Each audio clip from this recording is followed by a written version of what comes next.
एक अपराधी अपराध क्यों करता है? उसका अपराध करने का उद्देश्य क्या होता है? एक संत सेवा क्यों करता है? उसका सेवा करने का उद्देश्य क्या होता है? मैं यह वीडियो बना रहा हूँ। मेरा यह वीडियो बनाने का उद्देश्य क्या है? आप यह वीडियो देख रहे हैं। आपका यह वीडियो देखने का उद्देश्य क्या है? एक अपराधी, एक संत, मैं या आप, इस दुनिया में कोई भी व्यक्ति जो कुछ भी करता है उसका अंतिम उद्देश्य होता है खुशी। हर कोई व्यक्ति हमेशा खुश रहना चाहता है। एक चोर चोरी करता है क्योंकि उसे लगता है कि उसे इससे पैसे मिलेंगे जिससे उसे खुशी मिलेगी। एक संत दूसरों की भलाई के लिए अपना पूरा जीवन लगा देता है क्योंकि उसे लगता है कि उसे इससे खुशी मिलेगी। आप आज यह वीडियो देख रहे हो क्योंकि आपको लगता है कि इससे आपका जीवन बेहतर होगा और आप और अधिक खुश रहेंगे। एक संत और एक अपराधी दोनों खुश रहना चाहते हैं, लेकिन दोनों के रास्ते अलग अलग क्यों? क्या आप जानते हैं हमारी जिंदगी का सबसे बड़ा रहस्य क्या है? What is the secret of our life? हमारी जिंदगी का सबसे बड़ा रहस्य यह है कि हम खुद को ही नहीं जानते। शायद हम अपनी प्रकृति या मूल स्वभाव को ही नहीं जानते, या फिर शायद जानते हुए भी अनजान हैं। जिस तरह हमें पता है कि पानी का स्वभाव तरल होता है, उसी तरह क्या हमें पता है कि मनुष्य का मूल स्वभाव क्या है? क्या है हमारा मूल स्वभाव, यानी कि सेल्फ रियलाइजेशन? हर व्यक्ति के अंदर एक शांत शक्ति मौजूद है जिसे हम अपनी अंतरात्मा कहते हैं। यह अंतरात्मा हर परिस्थिति में सही होती है। यह अंतरात्मा हमेशा हमें सही रास्ता दिखाती है। जब भी हम कुछ गलत कर रहे होते हैं तब हमें बड़ा अजीब सा लगता है, जैसे कोई यह कह रहा है कि वह काम मत करो। हमारे अंदर मौजूद आंतरिक शक्ति ही तो होती है जो हमें बुरा काम करने से रोकती है। कहा जाता है हर मनुष्य के अंदर ईश्वर का अंश होता है।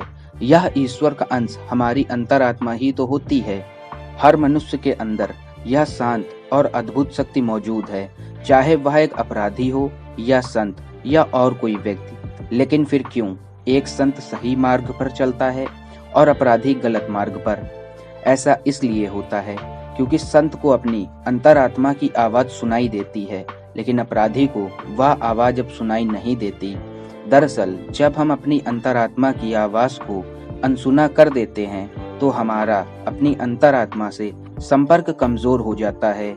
जब हम दूसरी बार कुछ बुरा करने जा रहे होते हैं तो हमें अपनी अंतरात्मा की आवाज फिर महसूस होती है, लेकिन इस बार वह आवाज इतनी मजबूत नहीं होती क्योंकि हमारा अपनी अंतरात्मा से संपर्क कमजोर हो चुका होता है।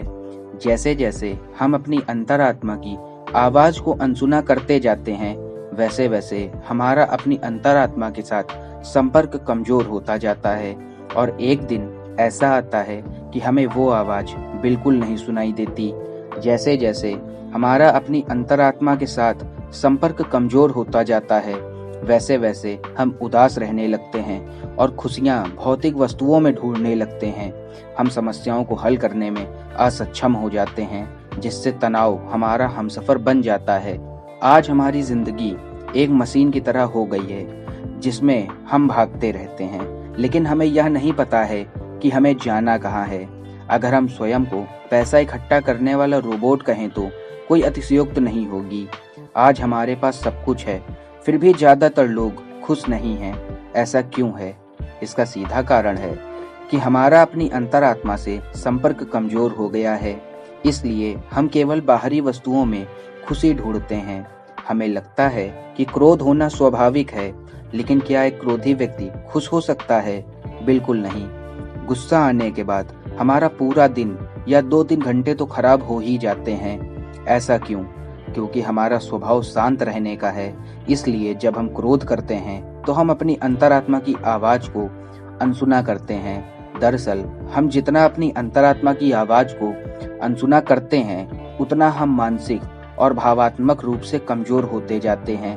हमारा स्वभाव बिल्कुल पवित्र है, यानी क्रोध, ईर्ष्या और लालच का कोई स्थान नहीं है।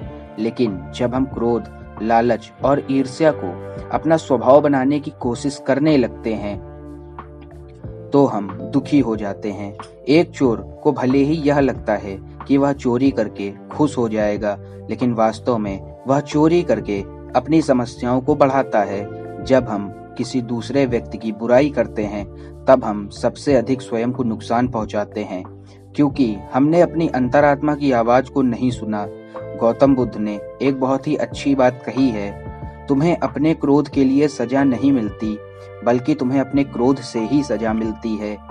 ज्यादातर लोगों को लगता है कि अगर हम क्रोध, ईर्ष्या या लालच करेंगे तो हमें ईश्वर सजा देंगे, लेकिन ऐसा नहीं है।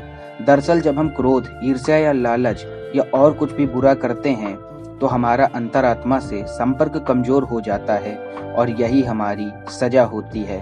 हम अपने दुखों और समस्याओं के लिए स्वयं जिम्मेदार होते हैं। मनुष्य का खुश रहना इस बात पर निर्भर करता है कि उसका अपनी अंतरात्मा के साथ संपर्क कितना मजबूत है।